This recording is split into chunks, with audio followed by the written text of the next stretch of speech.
There is a stink bug in the middle in our microwave door between the glass and the mesh on the inside. We have no idea how he gets in there or got in there. We had a stink bug invasion last year, and they've been slowly coming out of our RV different places and flush them down the toilet, but we can't get to this one. How do you get him out of there? Oh, he's moving.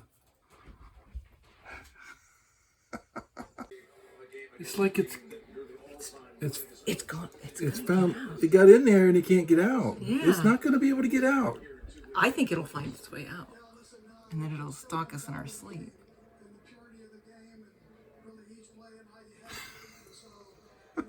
He's gone.